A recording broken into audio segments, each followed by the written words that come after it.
Oh, it's on. There we go.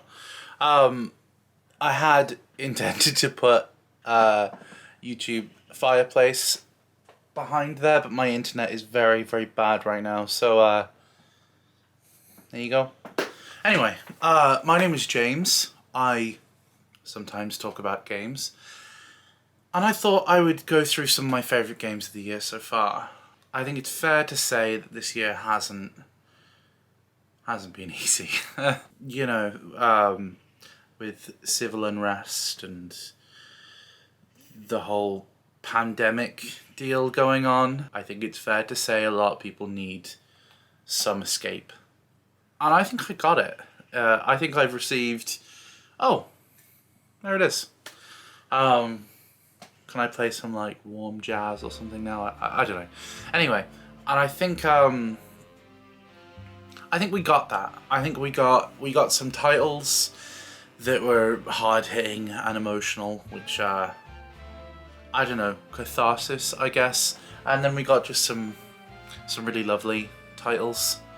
So I thought I would go through some of the ones I've really enjoyed. Now obviously, this is only of the year so far, and there are a few that I will not mention.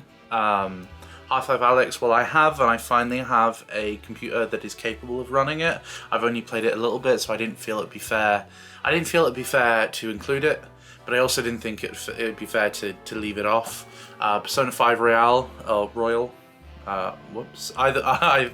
I've instead of choosing one or the other, I've chosen both, so you can now make fun of me either way. So, you know, up to you. Yeah, I really, really loved Persona 5, so I don't know why I didn't actually end up picking it up, but I guess I'm just an idiot or something. Maybe you can judge depending on this list. Ghost of Tsushima. I have it, I've played it, but I don't believe I've played it enough to really make a decision yet. You know, I think to really decide how hard-hitting a game is for this type of list, I would like to leave it a month or so. So I don't believe there's anything that hasn't... I don't think there's much over the last couple of weeks at least in there. What else am I missing? Yeah, that makes sense. Doom Eternal, Trials of Mana, and Sakura Wars, all of which are games that are on my list, but I don't own and have not played yet. Well, I played a little bit of Doom Eternal and it felt really good, so I probably will get around to that. Anyway, so there's the preamble out the way, let's say, and I guess I'll take you through some of my favourite games of the year so far. My first game is Desperados 3. I think before its release, this sort of went a little bit under the radar. While Desperados 1 and 2 have sort of cult followings, they weren't huge. There wasn't that much hype behind it. I think there was more hype behind the studio Me, I believe, because of their game like Shadow Tactics and things like that. They seem to be a well-liked team, and I totally understand it. I myself had the opportunity to review it for a group called the Xbox Hub, which I know I'll link. I don't know if you can do the links here anymore. You probably can. I remember reading they got rid of something at YouTube. This isn't really relevant. Desperados 3 was great. It felt like a really cool mix of like stealth, a little bit of RTS, and some other genres. You could see these full-blown dioramas. As you went through levels, you would start somewhere and you could look around, you could look at all these moving parts, understand how they work, and then take them on. And I think that's something that's really interesting. It's something I've kind of missed since playing, you know, Hitman, maybe. There's something a little bit like that in there. This strategically planning things out and then inevitably waiting for them all to go wrong right in front of you, and then you kind of scamper away and lick your wounds and get back to it again. And I think that's something it did really well as its showdown mode, I believe it's called, where you could pause time, set up what you're doing, and then execute at the same time. It felt like a moment from a Ghost Recon game or something of that caliber, something that really prioritizes that sort of action movie feel. And that's what it did really well. The way these kind of characters intertwined and the way their abilities worked off each other. You could throw items to distract people while poisoning other people, while shooting other ways. It it feels really, really good to play. It feels natural, and it works just so well. And that's not something I thought I would get from a console game. Well, I played it on both, but that is, RTS traditionally does not blend that well with consoles. Well, I mean, yeah, no, I'll stand by that statement. It doesn't blend that well traditionally. Most people who stand by RTS as a genre do tend to play on PC, but Desperados 3 works on both really well. It has a more traditional sense on the PC of sort of using your mouse to click where you want to go and things like that, whereas the Xbox One and the PS4 use the analog stick to move the characters. Like, this is a strange sort of a reference to make, I guess, but it's like the move from Sims 1 to Sims 2 on the PS2, which is, I'd be surprised if anybody watching this knows what I mean by that. But essentially, you know, Sims 1 was a game that worked on the PC because you could click where to go and you would end up there. You know, you are used to the formula of using a keyboard and mouse, but with Sims 2, suddenly you use the controller and you using the analog stick would actually move the character, and this really loaded up this sense of immersion. You know, you felt like part of that character. It almost became harder to move multiple characters because you wanted to see that character as they developed and as they learned new skills. This is a really poor tangent to be going on in the middle of this, but regardless, I think that's a good way to analyze how I feel about the console mix. I think the PC one feels more thought out, more methodical, more almost cold, let's say. The way in which you control characters, I would find myself using, at the end of each level you got this little scorecard of the time spent with each character and the kills you got and whatever else. Whereas, while that would be around equal for each character, the Xbox, I would always have one character that's way above the others. That's because you end up picking up this sense of character from them. You really sort of start to use them and immerse yourself in that role. Anyway, I think it's a really good game. I think if you actually, I was going to say if you like the type of game I'd play, but even if you didn't, I would go for it. I wouldn't, while I like that type of game, I wouldn't say it's something I'm really that into. It's something I enjoy in my spare time. It's not something I wouldn't go and call myself that kind of fan, you know? But I really liked it, and I liked both ways of playing it, and they felt rather distinct. In the same sense, you could just plug in a controller on the PC and you have that thing, and I would, if you have it, I would advise giving that a go. There is something a little bit different about it. But yeah, if you have a chance, I would definitely check them out. I believe I gave it a 9 for the Xbox Hub, which is a really respectable score for me. I do tend to hit that bell curve around 5. I don't think I go too high on the 8 and 9 range like is expected. But yeah, I really enjoyed Desperados, and I would recommend you trying it out. Number 2 is number 7. Final Fantasy VII Remake. That was a really awkward way of doing that, and I don't know why I did that. Final Fantasy VII Remake. This was a game I had a little bit of faith in when I played the preview that came out about a month before it. I shouldn't be yawning in a video. It's not very good for the whole entertainment value, is it? Anyway, I played the Final Fantasy VII demo about a month beforehand, and I quite liked it. I thought it was strong. I have an article floating around somewhere you can check out that gives my thoughts on it.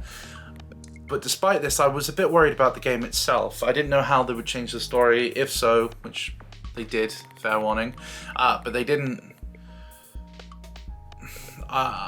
They have the central kind of premise down, but there are some rather big changes as you go through, and they are going to have big implications on how you move through the next game.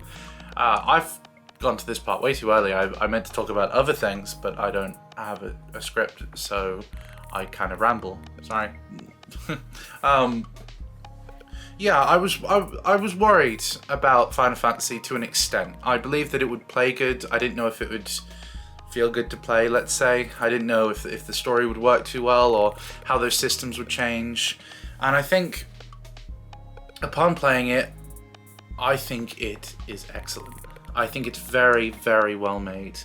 I think There are certain things that fans could draw issue with, and I think that would be totally valid. I believe there is criticism that you can levy against the game that I totally understand, but I personally do not agree with. I'm okay with a little bit of story changing because, you know, I've played the original. I understand what the story is. I don't want a beat-for-beat remake. I would like a little bit of something extra, you know, so a little something different. And I'm glad I got that. It sort of feels like they took, you know, a Final Fantasy 15, let's say, and they put it into a PlayStation exclusive vision a little bit. They made it more linear, more tight, more over the shoulder feeling. And that's something I think I would make fun of someone for saying maybe a year ago. If someone said that Final Fantasy VII Remake felt a little bit more Last of Us or something, then I would have made fun of you, because that sounds ridiculous. But it is true. There are more tight corridors, but not in the way that Final Fantasy 13 is. It's not just walking through and then, you know, next objective done. Da da da da da da da da. It has actual key points through those areas that I find very enjoyable. The way that characters interact, you know, it feels more fleshed out, and of course it would be, because it's a 40-hour game out of a 4-hour experience from the original, but I think it works in its favor. I think there are some spoilers here, so feel free to go ahead about 30 seconds. There are some deaths, let's say, some main deaths of some of the characters in your original crew that feel more fleshed out and more heavy this time around. At least my personal thoughts is that way, because I believe that while they were charming in the original, they didn't feel that human. They felt more video gamey. Cloud and Tifa and Aerith and things had time to develop, whereas these felt like caricatures. They felt like stereotypes, just these surface level people. And I feel like their death in 7 Remake is more narratively justified. I think the way in which they grew, they had a chance to grow and then die. They lived out an arc, or at least somewhat. They didn't have the level of a story arc that I might otherwise want, but they certainly had a lot more than the original, and I do applaud that. I think that was good. I think it made me care much more about them than it would have otherwise. I think there are some secondary characters that I care about as much as I do main characters, which I didn't think I would say, and I think that's something it does well. I think it also knows how to play into its past very well. Things like, you know, Chocobo Hip Hop and whatever else, these sort of songs that became memes, they come from a place of nostalgia, and I think they work. I think the nostalgia within the universe is not something that's pointed out like, oh look, there's something you'll like, old school gamers, you know, us gamers will like that. It feels more like something a little bit more subtle. I don't think it's entirely subtle, of course. I think there are points where it kind of punches you in the head with its references, but I think for the most part they tend to feel more subtle, and I like that. I don't really like a game that'll point at you and say, you know, buy our games because you get our Easter eggs, right? Like, we're gamers. And I think that works well for Final Fantasy VII. I think while it has the base script of the original, or at least the first couple of hours of the original, it feels different. It feels like it's trying something new. And I imagine there will be a lot of detractors to Final Fantasy VII Remake, and I believe a lot of their points are valid and genuine and not reactionary, let's say, but I think I don't personally agree. I think there is a lot to love in Final Fantasy VII Remake, and I did. Yeah, I think it's worth giving a try, or at least borrowing off a friend or something. If you have a friend who's either has digital or is kind enough to lend you their PS4 account, I think it's worth giving a go. I think if you aren't too pushed about it and you don't like some of the changes you know of, maybe not. I don't think it'll convince you, but I think if you're open to the idea and you're not swayed one way or the other, I think it's worth it. Yeah, that's Final Fantasy VII Remake.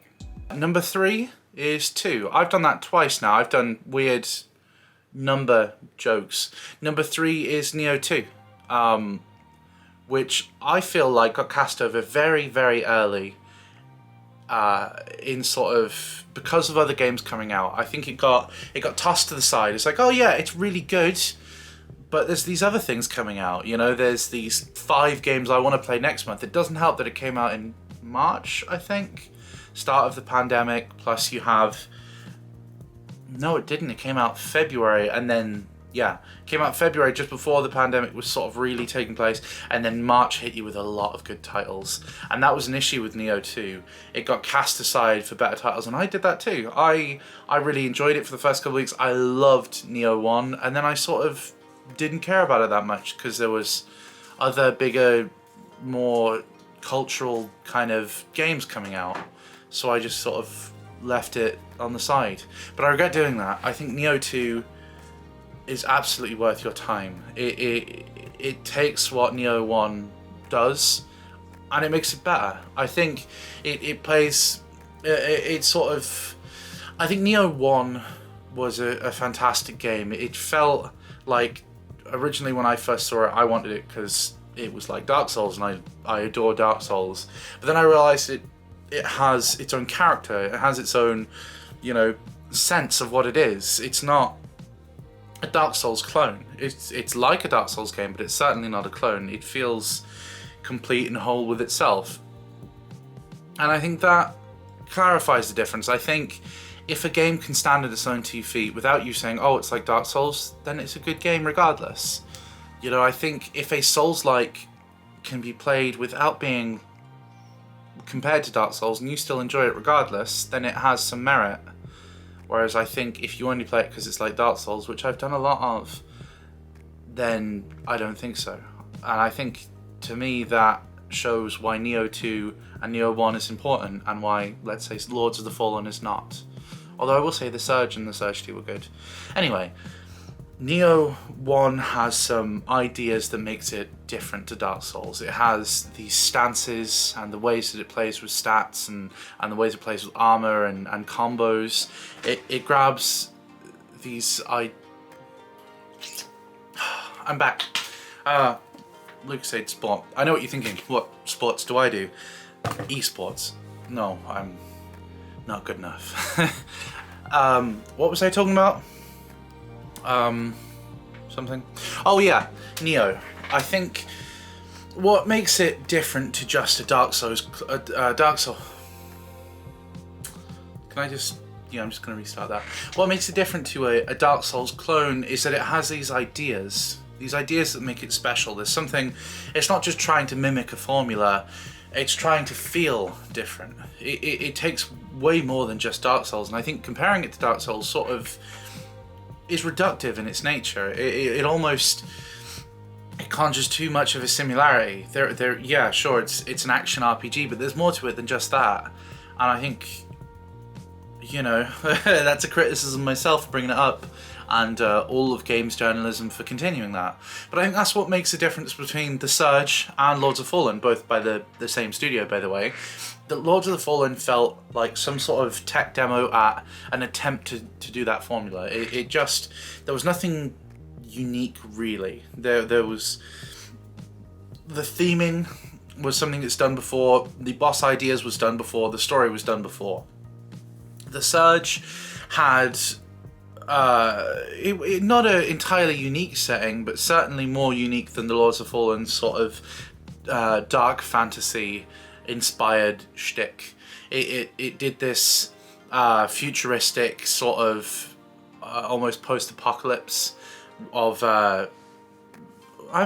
actually, sorry, to talk about that, I mean, that's not that different to, Tech Apocalypse or whatever those...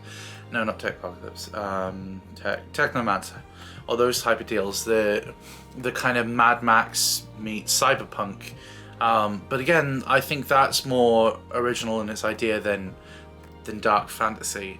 But as well as that, it had these systems, I don't know why I'm talking about The Surge 2 instead of Nioh, but it had these systems where you could attack limbs and you could do damage to those limbs through a visceral attack style attack that would gain you those pieces of equipment. And I think that was something that you don't see. That's not really I'm sure it exists in plenty of forms, but off the top of my head, I can't think of much other titles other than, you know, the Surge 2 that does that, where it has ways of attacking certain limbs and then you can get items and equipment from those limbs. And I think in the same way that that does, Nioh 2 has something special to it. Its combat feels a little bit more hack and slashy. It's more based on combos, as well as that it has ki, which is your stamina, so in a sense, but you can also use that to ward off the yokai. You can use ki attacks to kind of balance out what their yokai powers do, which is stop your ki range and increase their stagger, let's say, the sort of equivalent of stagger. And as well as that, it had these stances. It had a high stance, a mid stance, and a low stance. Low stance focused on doing things quickly, but not very powerfully. You could do a lot of dodges and a lot of small attacks. The mid is somewhere in between there, and the high is heavy attacks, but not much speed. And the way that you could change these out at will, you could attack low, move behind them, swing with a huge attack, and switch back again. It gave it this something extra, this to be incredibly pretentiously je ne sais quoi. I regret saying that immediately. It gave it just a little something extra, a little bit of spiciness to the way in which you do combos and the way you attack. And the Nioh 2 took this and it made it better. It expanded the areas. It made more bosses. It felt more complete a package. The way in which you could do certain combos was heightened, and the number of weapons was higher. But as well as this, it was just more Nioh, and that's really all I wanted. I loved Nioh. I was a bit late to the game with the PS4. I believe I got it in 2015, 2016 time with the Summer of Play sale. I picked that up, Nioh 2, Odin Sphere, and a couple of the titles for about €250, which was really good at the time. And I've since swapped that to something better through a really cheeky means, which maybe I'll elaborate in some other video. I basically bought the PS4 because I wanted to play Nioh. I played The Last of Us, and I played a few other I played Bloodborne because I love Souls-type games. But I wanted a machine to myself. I wanted something where I could just, sit in like a slob and play it.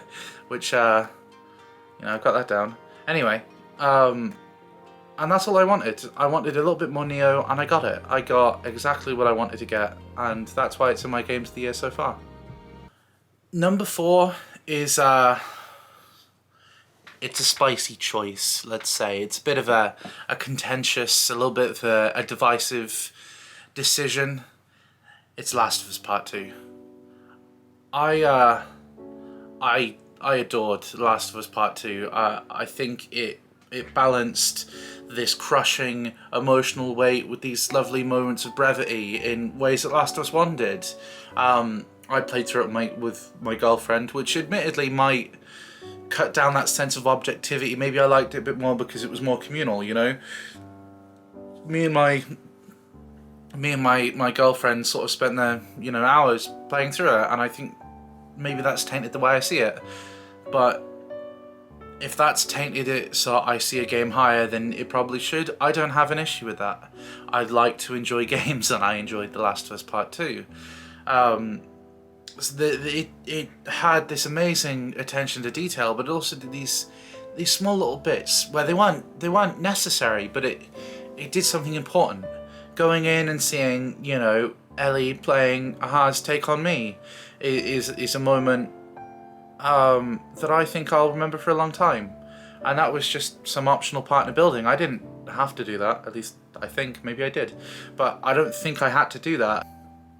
That happened organically, and I think that's how I would describe Last of Us Part 2 as a whole. It's organic. It doesn't feel forced.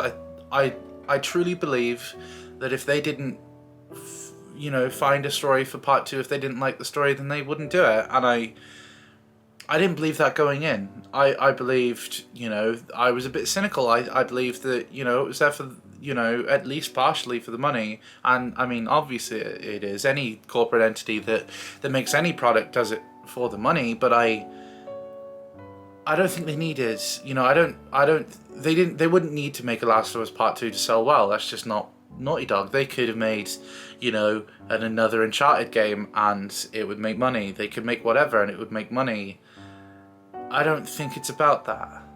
I liked the story. I liked these moments, and I think it meant something to me. And I think it truly solidifies the way I felt about The Last of Us Part 1.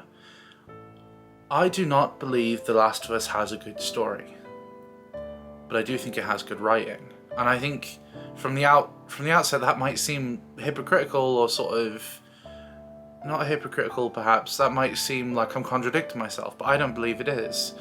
I believe the writing of The Last of Us is good. I believe the way in which the characters act, the way in which you can see what they feel, you can empathise and sympathise with those characters. I believe that's the reason for it. You know, I believe that it does something special there. I don't think the story is that great, and I don't think it needs to be. If the story was the same as it was, but the characters didn't develop, the characters didn't feel like they did, then it wouldn't be as good. And that to me is a testament to the writing. If we remove that context from it and we see these bullet points of what the story is, then we might think, that's not a good story, why do people care? But that's not why people care. People care because they do. We don't choose to care. We see these characters and then we care. And I think that's a sign that something's good. Don't you? That's Last of Us.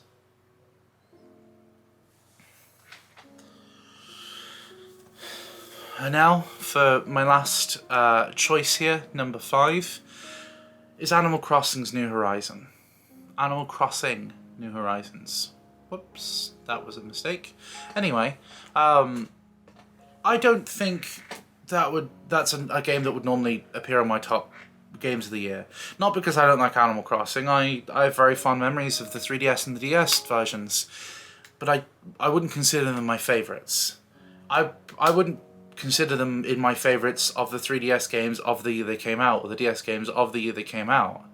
But something about how it was on the Switch and the time meant something to me. I think we don't see a game entirely in the merits of the game itself. We don't. We see it in a context of what it is and what it can be. And that offered something really important. Animal Crossing New Horizons offered escapism. For me personally, it came within a time where things were probably at their bleakest. And I think, not that it pulled me out or whatever, because, you know, that's just not what happens. It's not one thing. And it's not that personal to me. I think it just sort of, speaking societally, let's say, it was rather bleak. You know, being confined to a home with some autoimmune people, you know, not going out and not knowing when things will end. I mean, those things are all true right now, which is scary. But being able to sit there and listen to the you know, there's something bright about that. You know, there's something optimistic sitting there with, you know, my girlfriend just curled up and listening to the music. There's something lovely about that. And I think maybe that is the difference between a game and an experience. As pretentious as that is, it's not that sets out to make an experience. The experience is down to the way you perceive it. You take that game, you bring it into some context of who you are and what you're doing, and it becomes an experience. You know, if I get punched in the head as I'm starting up Doom Eternal, that's an experience and a game. It doesn't mean the game has accomplished some grand feat that only certain games can accomplish. It's arbitrary. It doesn't really matter what's going on there. It's what's going on in your head or who you are. And I think for that reason, it's a game I'd recommend playing, and it's a game that has made an impact on me. You know, you start out, you mine things. Well, you don't really mine things. That was a bit of a dumb thing to say. You whack rocks. You, I don't know, say stupid things on a sign when people come and join you. You knock down trees and you build things, you make things, you buy things. There's something freeing about that, I think. I understand that this went into really pretentious territory, but I did want to just express the way I personally felt about it. And I think to critically and to attempt to objectively see what Animal Crossing is doesn't express why I like it. I think it's a game of the year for me because of a lot of things. It's not just because of the game. And I think that's something Nintendo does well. I think you can pick up 30 Nintendo titles and you get that escapism. There's this lovely sort of brevity, these moments of happiness. And I think even in the design of the Switch that's apparent. Just the little, you turn it on, you go in and you unclip that. You click it back on and you get a little, that click. That's something they do well. They market simplicity. And I think as far as simplicity goes, Animal Crossing does it really well. So, there you go. It's my favourite games of the year so far. I appreciate you listening to me ramble, go on about The Surge 2 for some strange reason, act incredibly pretentious, and I'm James and I talk about games. That was my favourite games of the year so far. Thanks for watching.